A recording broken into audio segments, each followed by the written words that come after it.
Hey, how you doing? Ish, Color Music Guitar. How you doing? Yeah, in Boston. I think on my last video I said that, but yeah, I'm in Boston now. Was in Modesto, San Diego, Albuquerque, Wisconsin, not Boston. Oh, Cleveland too. So, anyways, a little update from my other videos, just talking about the channel and stuff. I figure I do these every once in a while just because new stuff pops up and just want to chat. I don't know what I'll call this video. It might be labeled under new pedal board.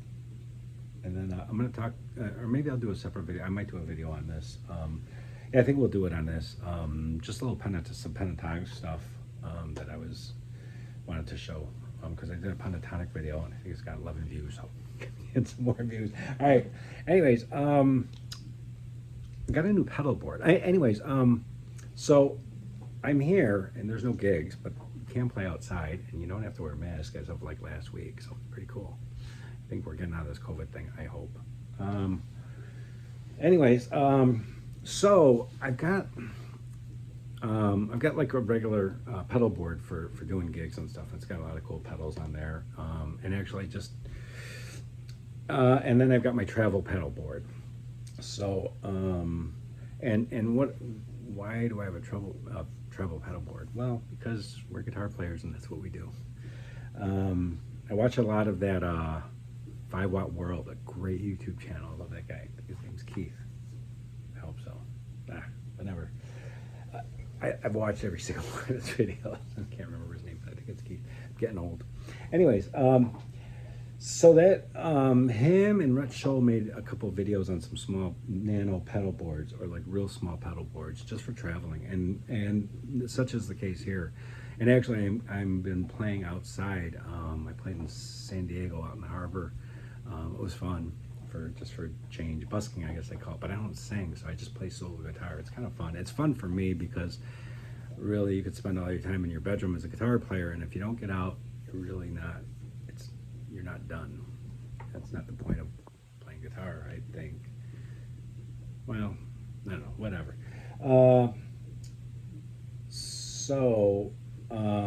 To do this, anyways, this has been a long time coming because at first when I was playing San Diego, I had no pedals and I just used all the effects from the amp. And if you've seen my other video, I'm using a Yamaha H something 3. I don't know these names of these things, but it's like their little portable amp. It's got a battery. It's got a like a little remote thing that you can play, so you don't have a wireless setup. So it's a really cool amp. I love this amp just because I'm just playing in like my bedroom, outside, or whatever, and I needed something battery powered because I play electric guitar. I don't play acoustic, and to play outside, you need a battery.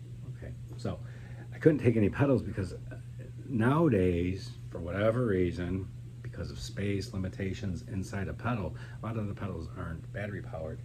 So, as you'll see, so I was like, well, I'm not going to use it, so I just went without it, which was cool. I mean, I can do it, but for all you players out there, it helps if you're playing to be inspired by what you hear. The sound has got to sound good. So I've always, with my solo guitar stuff, not necessarily my blues or rock or jazzy stuff, or blues or rock stuff, I like to use a little echo, a little reverb, and then maybe a compressor. Definitely a compressor for doing the solo guitar stuff, just because it's all clean guitar, and as you can watch other videos on compressors, and compressors like gain for a clean guitar. If you're not familiar with it, and I've learned a lot from a lot of different shows on it. There's a lot of great videos on compressors, but anyways. And then like a little drive pedal, and that idea I got from 5 Watt World. So I've always had a Tumnus pedal, which is kind of like a Klon pedal, but a lot cheaper. And that being said, I'm missing I have a Snooze Black Box pedal, and last time I was in and out. I was back home in Wisconsin for like a day, and I couldn't find my Snooze black box pedal. I'm bummed because I love the sound of that pedal. It's real mild overdrive. It's nothing high gain or whatever, because this amp will do, I've said in other videos, does a great Van Halen. It does a great, just rocked out sound. But anyways, so this, and then so how did all this come together? I needed a way to battery power the board because of the drawback that they said. I said earlier that all these pedals are non-battery powered. The Tumnus, it's like a small Tumnus pedal. That's not battery powered. The Immerse, I have an Immerse by Nuneber, and that's not battery powered. I did get a compressor just because I got a new compressor, a Keeley Compressor Plus, and that's battery powered. God bless them, because I was just gonna make a small pedal board built around that, because the compressor I have a Cali 76, which is phenomenal. So is the Keeley, by the way. But so I needed a battery powered system. So I just bought Mission Engineering 529i, and it's the cat's meow because it fits underneath the board. I'm gonna show you right now. So anyways, here's my pedal board. Let me do this way. Hold on. So, pardon the mess, but here's the pedal board. So, as you can see, there's the this pedal. That's the compressor pedal, Keeley compressor. That's a Tumnus. It's on right now. I was doing some blues jamming. There's an Echoplex by Dunlop. Great pedal. It's I'll talk about these in a little bit. The Immerse. So, and then here's the Mission Engineering. Oops, it's upside down. For video at home. All right, here it is. It's on the pedal board, man. This thing rocks. It's got so many little features on there. USB in, USB out. I believe you can charge it by that. Correct me if I'm wrong. There's a 12-volt in that I actually been using to charge it. I can actually charge a phone with the USB in. So it's like a power pack. They make one that's not quite as large, that you buy a battery pack for it.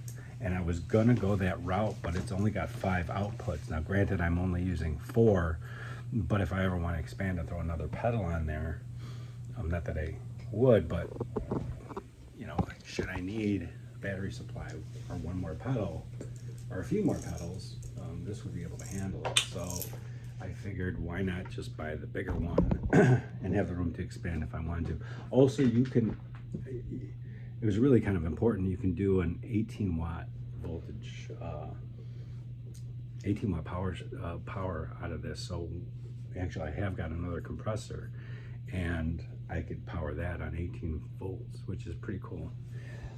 So great job, guys. I've been using it now for about a week. I played it out in Boston, downtown, and it worked great. I could just go there, pull the pedal board out, don't have to plug anything in. I set up in like less than a minute, and it's cool. Because I got wait, another story. I got shagged out of there after like, I don't know, about 15 minutes. Just have to move to a different area. Laws. Anyways, that's another story for another day. So, and I'm headed back out there this week, so I just figured I was really jazzed about this. I'll go over some of these pedals. A compressor pedal, what does it do? There's, like I said, watch the other videos, they know what they're talking about. For a clean sound, so this will actually even out everything and bring the, if I play it soft, it'll bring it up, and if I play loud, it kind of evens out the whole thing. So it's,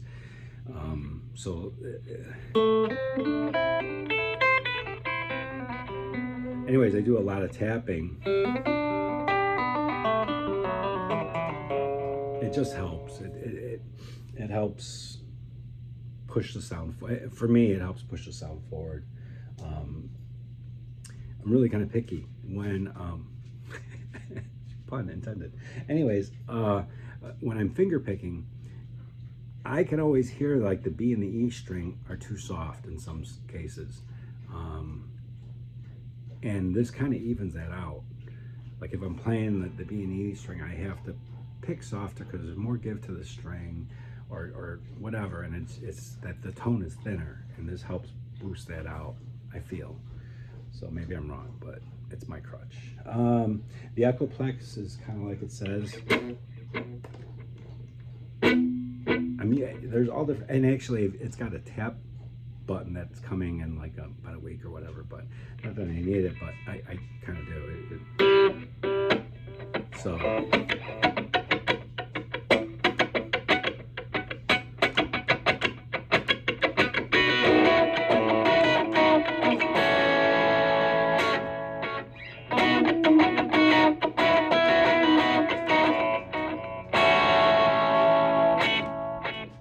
anyways, that's that. And the Nunaber Immerse, and it's Mark II. It's the second version. I got this because of this great guitar player. I learned about him years and years ago from a student. She brought him in. She goes, "Oh, there's this really cool guitar player," and Asado. Spacing out on names today. Anyways, so he had this pedal, and he uses it alongside a reverb pedal, also a regular reverb pedal under spring reverb, and this just adds, it's got this like shimmer thing. It's like an effect. I don't know, it's kind of cheesy, but I like it. I'm getting into the cheese.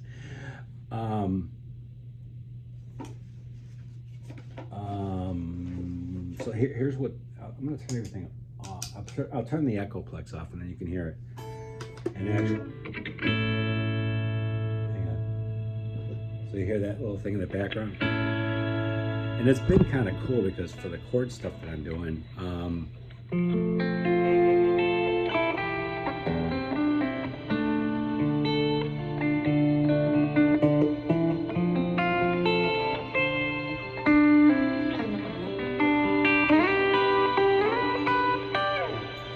hear it in the background?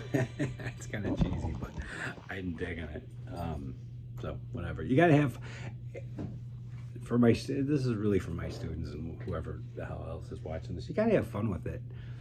Yeah, it's cheesy, but if it puts a smile on your face, and why not? It's cool. I mean, you're at some point, yeah, you're making music for other people, but you have to be inspired, and it has to please your ears to put your best forward on it. So hence the pedals. And I've always said to all my students is, yeah, you got yourself a guitar and you got an amp, and then really the frosting, and that's my dog. Oh my God. Sorry. That's the weird sounds in the background. It's not a pedal. Yeah, a dog pedal. There's cola. Is actually what cola music is. She just put her head down like, come on, I don't want to be on TV. She is really camera shy. Anyways, so yeah, pedals are like candy for guitar players. They really are, because they do so much for just the price of a few measly dollars. And they're the frosting on the cake. They if you got a good tone out of your amp or in your hands and your guitar, and then this is the icing on the cake. Or it can help you could play to it, and it can help you to come up with different ideas and whatnot. So what else did I want to chat about today? I think that's about it, because if there's another video with kind of about cool music guitar, it has that. And I actually have a different pedal board that I was using for recording and some other stuff, and it's got a HX Stomp, and I love that thing. But I hate saying love it, because I really like it. Anyways, okay, so that's it about that, and I just wanted to. This is not a paid promotion. No free from Adam with my 35 subscribers. So just wanted to pass that on, and I'm thinking if it's any use for you. Get any questions about this stuff? Shoot me a message in the comments. I'll be happy to answer any of your questions. I made a video about pentatonics, and I guess somebody watched it. A few people watched it. So I wanted to kind of expound on that. I'm gonna turn the compressor's on. Turn on the tumness. Here's what that's. It's a real light overdrive. If you're not familiar, Google Clon. This is a Clon clone. It sounds really good. I've never heard a real clone, so I can't comment, but it does what I want it to do. And actually, when I'm using it for solo guitar playing, I leave the gain off, and then I use it as a boost. So in other words, if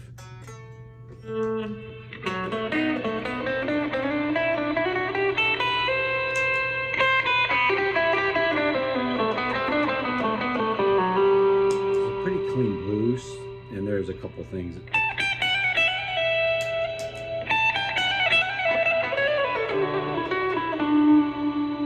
I'll use it that way. So anyways, we'll play this, we'll play to a blues check, and it's by Marty Schwartz. I love that guy too. I will use the word love, yeah, with people. But anyways, he's cool. I've been following him for years. And actually, even in lessons, we've referenced, oh yeah, Marty's did a thing on this, and I'll expound upon what Marty's saying. Not that I could talk for him, but just some ideas that he's presented, or even just songs he's taught. So anyways, that guy's cool. So, pentatonic. Let's talk a little bit more about the pentatonic. In relationship, somewhat in relationship, sorry, I screwed this camera up. Somewhat in relationship to the blues. Played in a lot of blues bands, played out of town with some blues bands, done a bunch of stuff. I love playing it. But it can be kind of baffling. So let me just go over some of the concepts. A lot of times, first chord, let's say if you're an A, you'll have something akin to a A7. A7 has the dominant, let me turn this back up, the dominant seventh tone in there, which in this case is a G. And as I said in the other video on pentatonics, there's your seventh of G, your seventh of A. 1, 2, 3, 4, 5, 6, flat 7, or your dominant seventh. And you'll see this chord, or even a ninth, but it's got that 7. So this is where that note, that G note in an A pentatonic, blues pentatonic or blues scale, will sound really cool. Same thing goes for the 4 chord. Sometimes you'll see a ninth, or you'll see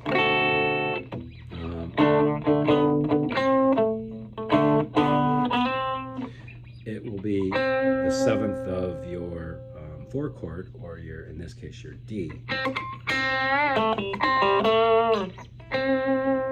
And that will apply there. Now, let's say on the 5 chord, they're playing a 9th chord. Once again, it's got a 7th. So it's part of the pentatonic. So there's your 7th of E, which is your 5 chord.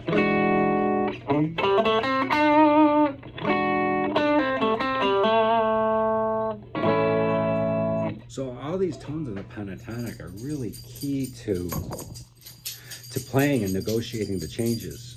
And the better players will, my dog, scratching fleas. Isn't that a Thorogood song? Something about dog and fleas and in the doghouse. Hey, shh, make a video. She's looking at me like, yeah, whatever. So, so the 5 chord, the better players will acknowledge these things and will, whether not consciously or subconsciously or by using their ears, on the 5 chord, that sounds really good.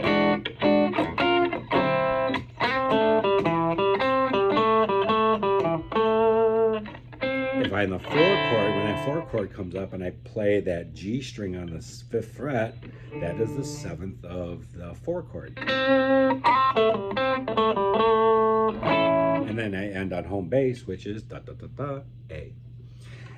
So that's all well and fine. I think I talked a little bit about this in the other video, but sometimes you want to get outside the box, and that's the coolest place to be, I think. How about that's not in that note, 4th fret on the B string, that is not in the pentatonic. But if you use it as, guess you'd call it a passing tone.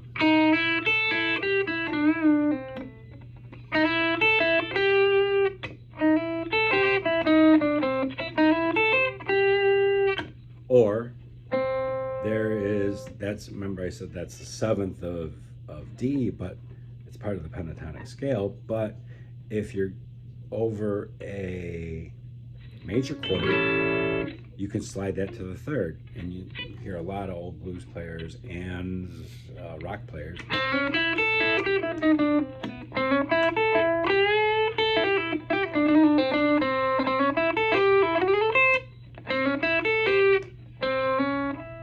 so all I'm doing is going 5, 6, part of that chord, and then 5, 5 on the B and the E string.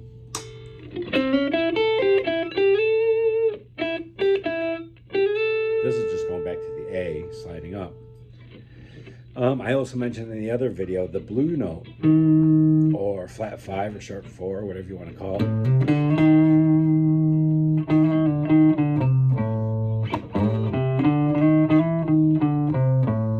That's where you get that sound, and that's a great tone. So now, if we stack that on top of each other, we go like this. Oh, and the extension I mentioned, I believe, too, in the other video. That would be 8, 10, 8, 10 on the B and the E string, and then a 9th fret on the G.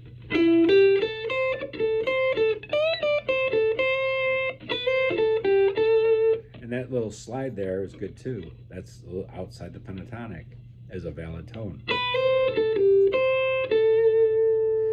But here's a nice little trick, and I don't see a lot of people doing it.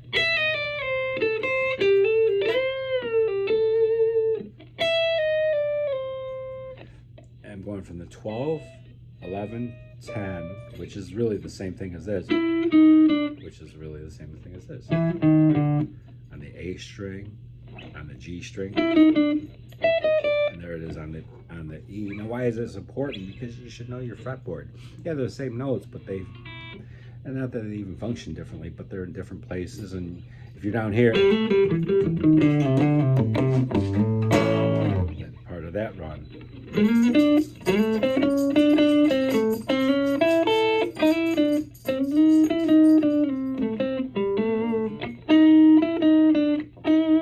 And I'll play this note in the jam. It's out, totally out, but then you're resolving it. You can even hear it now, it's out. If you're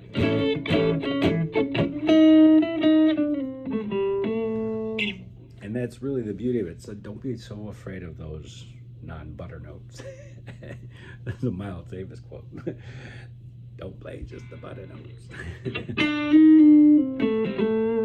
Anyway, so let's play along with Marty, and I'll just start demonstrating some of this stuff.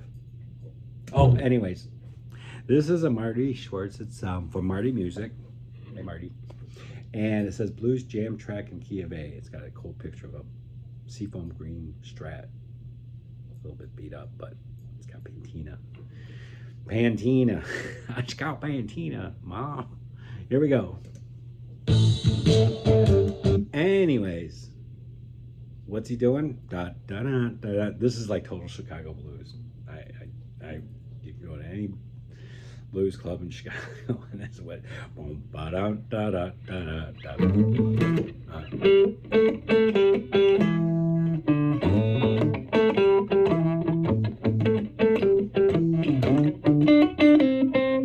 And you'll notice that the 3rd note in this is the 7th that I was talking about. That's the 7th of A. When he goes to the D, there's the 7th.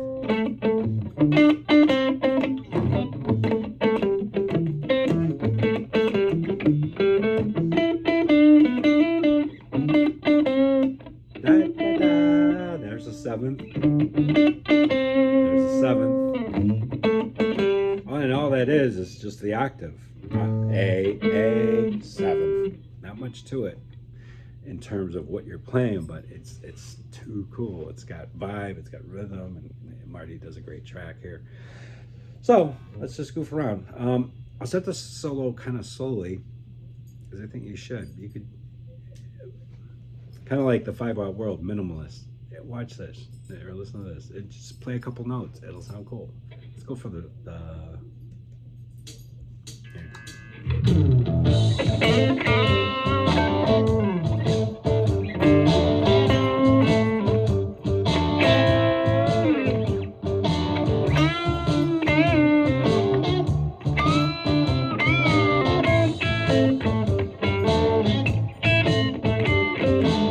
Now, what's coming up next is the 5 chord. In blues, to me, man, you can hear people explain it every different way. When you hit that 5 chord, it's coming to the turnaround. In other words, the tune's going 5, 4 to 1. It's turning around. It's going back to 1. That's the punchline. If you screw this up, you're an amateur. So try and get your jokes right. I suck at telling jokes, by the way. So the 5 chord, that's where you should hit your money note. Save these money notes. As you play these jam tracks, go, oh, I love this note. That's what I'm gonna hit on 5 chord. This is the 5 chord. We'll get to it. So 1 chord obviously starts.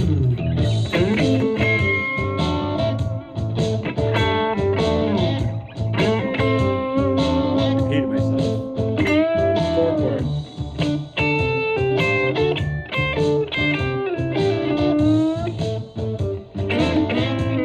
Here comes the 5 chord.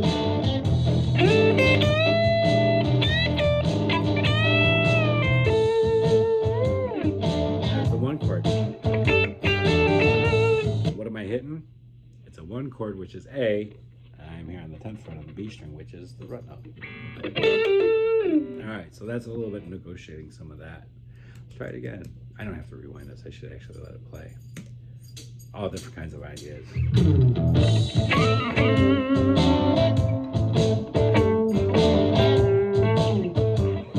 Not to play much in the blues.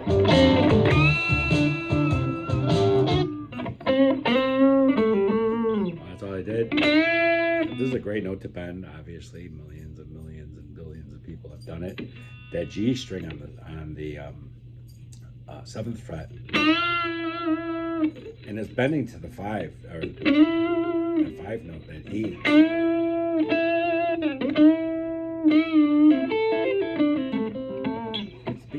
Think of it as and if you're making a statement, and blah, blah, blah, blah, and on top of that, conversationally, I think of it colors or words. Sometimes I think notes are lyrics in my own head, my silly brain here. Anyways, however you want to think of it, that hitting that 5 chord, you better be at the punchline of your joke. Here it is.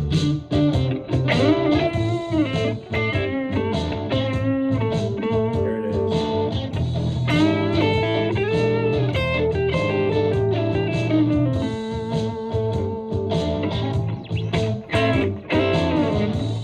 Here's that little trick I was telling you about.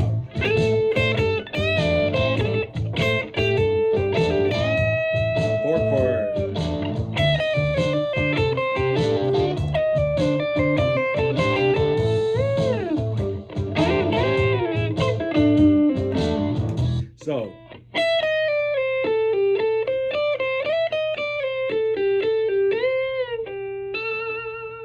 back to the A, starting on the E,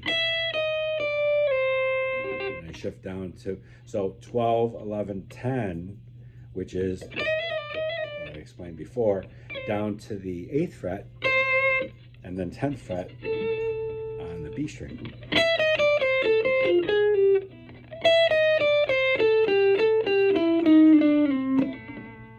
Double up the run. That's a 2-octave run there. Oops. Oops. There we go. All right, a little bit. I'm getting older, but so that's using those 3 notes. But that's not. I think I mentioned this other trick is, and then let's be specific about that. I mentioned that this is an outside note, truly. So let's see how outside this is. Let's play along with it. If you got animals at home, they have better ears than we do, so hide them. It's It's gonna get bad. Come back to the one chord. Here's the outside. That's horrible. It's horrible. Sorry, bro. My dogs are looking at me. Look at this dog. Look at me. What are you playing? What are you playing? I once had a dog. When I was learning how to play slide, stupid-ish stories. When I was learning how to play slide, I had a dog that followed me all over the house when I was playing guitar. I love my master. He plays great. He's a beautiful dog. I miss him. He would follow me like these dogs follow me around, and then they just hang out when I'm playing guitar. So I tried playing slide 3 different times in my life. The first time I failed. Second time I failed. Third time I was like, I'm gonna learn how to do this. I had all the best intentions, and I did actually learn. The third time was a charm. I started playing slide, and the dog was sleeping. Woke up and said, "Master played a bad note." Sorry. He went back down. He never plays bad note. I'll give him another chance. He lays back down. I try to slide again. Dog got up, looked at me, and walked out of the room. Oh my God. That was the most humiliating. I felt this big. I was like, wow, nothing like a dog telling you suck at guitar. Oh my God, I'll never forget that. I was like, what happened to man's best friend? I think the dog stuck his head in that door, you crossed the line. All right, stupid stories. But never give up. So that is a horrible note, but it's called a passing note because it passes from an E, and then there's a D, and these are our chords, E and D. When you pass through it, doesn't sound bad. So let's play it again. Just passing through it.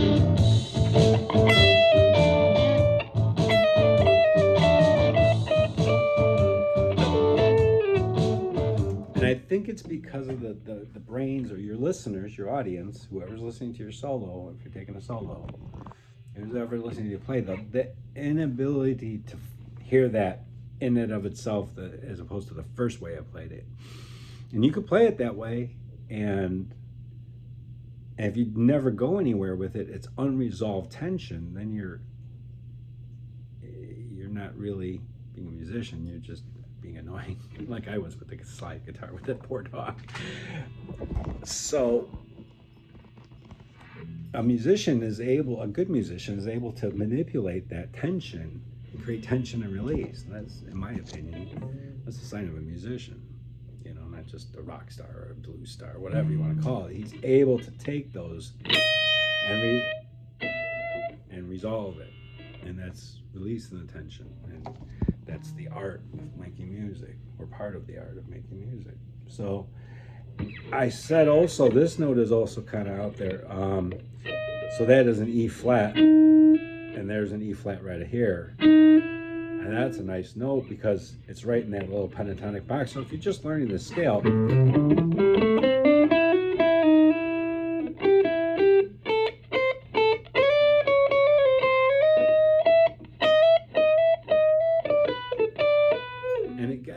having those outside notes allows you to create that tension, release it, show your prowess as being a good musician.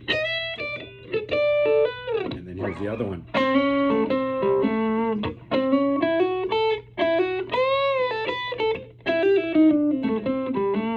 This isn't really a majory, that's not even a word. I'm making stuff up now. That's not even a major sounding song. This isn't a major, what I would term a major track, and we could get into that in the next video. And I'll probably make a bunch of videos today. I'm kind of in the mood for it. It's not really a majorish thing, so that won't work that great in here. When you hear like a blues going, when you hear that major third in the riffing or the chording, that lick will work a lot better. But in this case, this works really good. So anyway, here we go. Oops, somehow I turned. Sorry.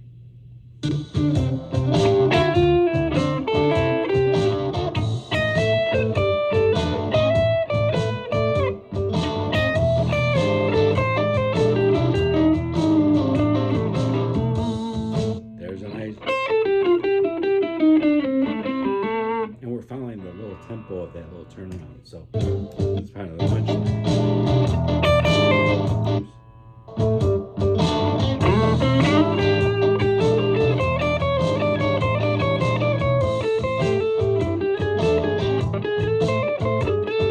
Another one.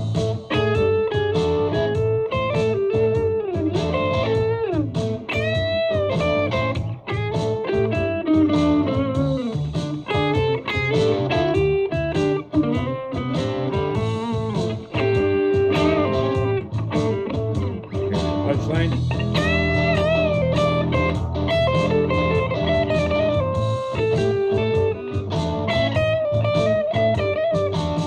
For all you fancy fleet-fingered guitar players, I'm doing this like this. So first finger, second finger on the 10th fret, first finger on the 8th, 10th fret for the second finger, 3rd fret for the 11th, 12th for the pinky. So here's how this one's going to go. We'll play the next one.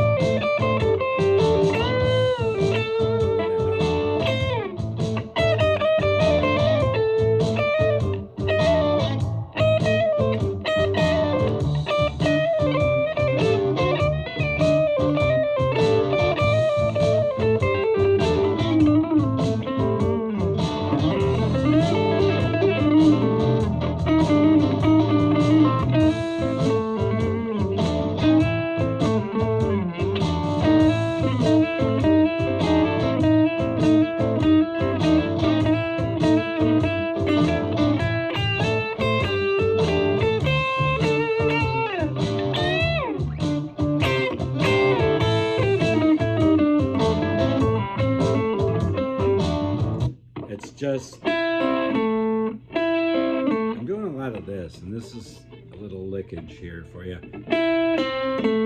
I'm barring the 5th fret, 5, 5 on the B and the G. So here's the lick. So B, 5th fret, G, 7th.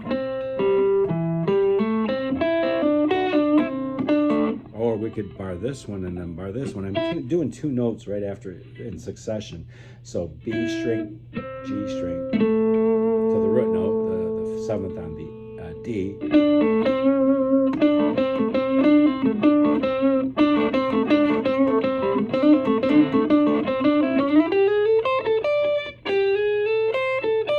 So there's that little half step again. In that case, it's G sharp, totally out.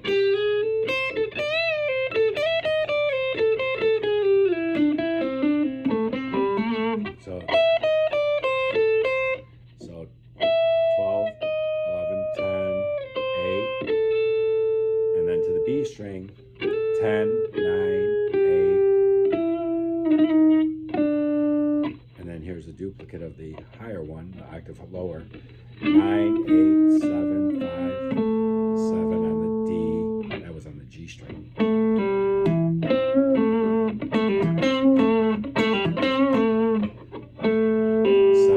5 on the D to the A, 7, 5 on the G, back to the root note on the D.